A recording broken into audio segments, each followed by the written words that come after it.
Hello guys, आप सभी का वेलकम है क्विक स्टडी जियो चैनल पर।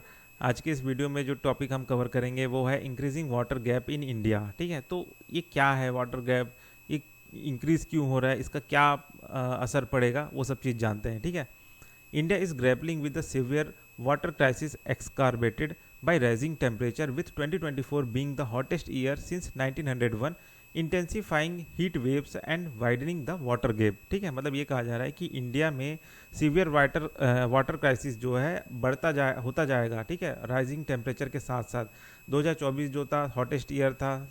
1901 के बाद से जो 2024 है वो सबसे हॉटेस्ट ईयर रहा है।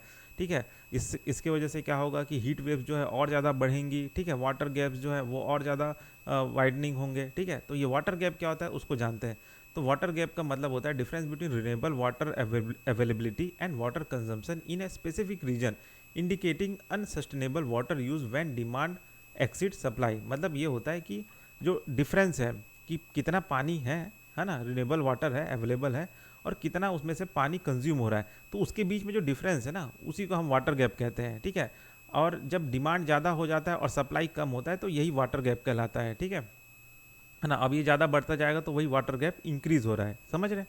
अब डेटा देखते हैं कि हीट रोल्स जो वाटर गैप में क्या असर डाल रहा है। ठीक है, 2024 was India's hottest year since 1901 with temperature rising by 0.9 degree Celsius in January 2025 compare to the previous year. ठीक है, तो मतलब वही है, टेम्परेचर 2024 का बहुत ज़्यादा हाई था।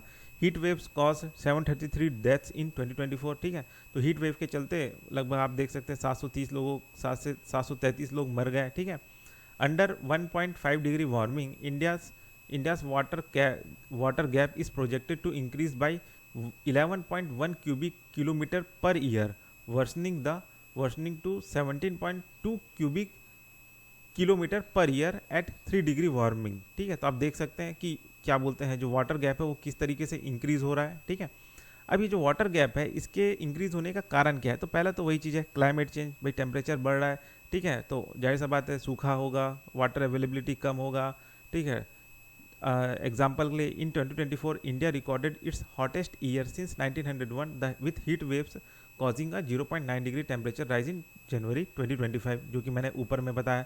ओवर एक्सप्लॉयटेशन हो रहा है। ठीक है, कि भाई ग्राउंड वाटर का एक्सट्रैक्शन बहुत ज़्यादा निकाला जा रहा है, यूज़ किया जा रहा है खेती बाड़ी के लिए और सब घरों में इस्तेमाल करने के लिए। पॉपुलेशन ग्रोथ हो रहा है, रैपिड अर्बनाइजेशन इंडस्ट्रियलाइजेशन हो रहा है। इन इफ़िशियंट वाटर मैनेजमेंट की भाई पानी का ठीक से इस्तेमाल नहीं किया जा रहा है। वेस्टेज जो सप्लाई सिस्टम है उसको ठीक दुरुस्त नहीं किया जा रहा है। पुअर इंफ्रास्ट्रक्चर है, ताकि है ना, पुअर इंफ्रास्ट्रक्चर है जो कहीं ना कहीं जो वेस्टेज वाटर सप्लाई सिस्टम को ठीक करने का जो काम कर सकते थे वो ठीक नहीं हो रहा है।